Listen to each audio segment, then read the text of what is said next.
ലോകത്തിലെ ആദ്യത്തെ മാധ്യമ പ്രവർത്തകൻ ആരെന്ന് നിങ്ങൾക്കറിയാമോ? എന്നോട് ചോദിച്ചാൽ എനിക്കറിയില്ല. പക്ഷെ ഭാരതത്തിലെ ആദ്യത്തെ മാധ്യമ പ്രവർത്തകൻ ആരാണ് എന്ന് ചോദിച്ചാൽ എനിക്കറിയാം. കാരണം ഞാൻ മഹാഭാരതം വായിച്ചിട്ടുണ്ട്. ആ മഹാഭാരതത്തിലാണ് ഞാൻ ഭാരതത്തിലെ ആദ്യത്തെ മാധ്യമ പ്രവർത്തകനെ കണ്ടത്. അദ്ദേഹത്തിന്റെ പേരായിരുന്നു സഞ്ജയൻ. കാഴ്ചശക്തിയില്ലാത്ത ധൃതരാഷ്ട്രർക്ക് കുരുക്ഷേത്രത്തിൽ നടക്കുന്ന കാര്യങ്ങളെല്ലാം വള്ളി പുള്ളി വിടാതെ അതുപോലെ തന്നെ വാർത്തയാക്കി അവതരിപ്പിച്ച് വിവരിച്ചു കൊടുത്ത ആളാണ് സഞ്ജയൻ. അപ്പോ ലോകത്തിലെ അല്ലെങ്കിലും ഭാരതത്തിലെ ആദ്യത്തെ മാധ്യമ പ്രവർത്തകൻ സഞ്ജയൻ തന്നെയാണ് എന്ന് നമുക്ക് ഉറപ്പിച്ചു പറയാം.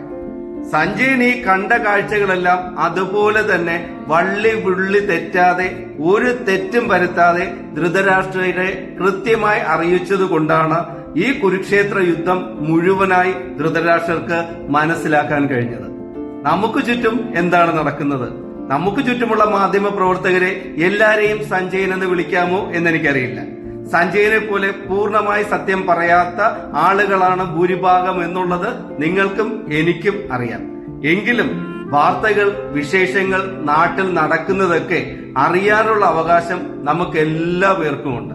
അതുകൊണ്ട് തന്നെ നമുക്ക് ചുറ്റുമുള്ള അത് സാമൂഹ്യ മാധ്യമങ്ങളായാലും മെയിൻ സ്ട്രീം മാധ്യമങ്ങളായാലും അതിൽ വരുന്ന കാര്യങ്ങൾ സത്യസന്ധമായത് നമുക്ക് കൃത്യമായി മനസ്സിലാക്കാനുള്ള അവസരം ഉണ്ടാകണം.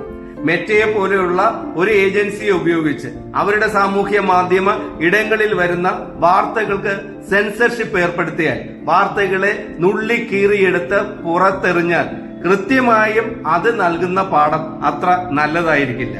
ഇന്ന് അധികാരം കയ്യിലുണ്ടെന്ന് വെച്ചിട്ട് കാട്ടിക്കൂട്ടുന്നതെല്ലാം നാളെ അധികാരം കയ്യിലില്ലാതാകുമ്പോൾ തിരിച്ചടിക്കുമെന്ന് എല്ലാവരും മനസ്സിലാക്കുന്നത് നല്ലതായിരിക്കും. മാധ്യമ പ്രവർത്തനം എന്ന് പറയുന്നത് സത്യസന്ധമായ കാര്യങ്ങൾ കാട്ടിക്കൊടുക്കുക എന്നുള്ള തരത്തിലായിരിക്കണം എന്നുള്ളതാണ് വസ്തുത. നമ്മളെ പോലുള്ള കണ്ണുപൊട്ടന്മാരായ ധൃതരാഷ്ട്രന്മാർക്ക് നമ്മുടെ മുന്നിൽ നടക്കുന്ന ഈ കുരുക്ഷേത്രം വ്യക്തമായി കാണാനും കേൾക്കുവാനും അറിയുവാനും സഞ്ജയൻ എന്ന് പറയുന്ന മാധ്യമ പ്രവർത്തകരുടെ ആവശ്യങ്ങളുണ്ട്.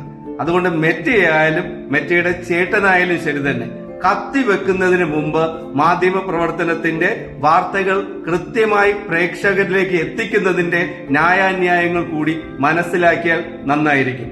സഞ്ജയനും ധൃതരാഷ്ട്രം വെറും സൂചകങ്ങളല്ല, ഇതിഹാസ കഥാപാത്രങ്ങളാണ് കേട്ടോ.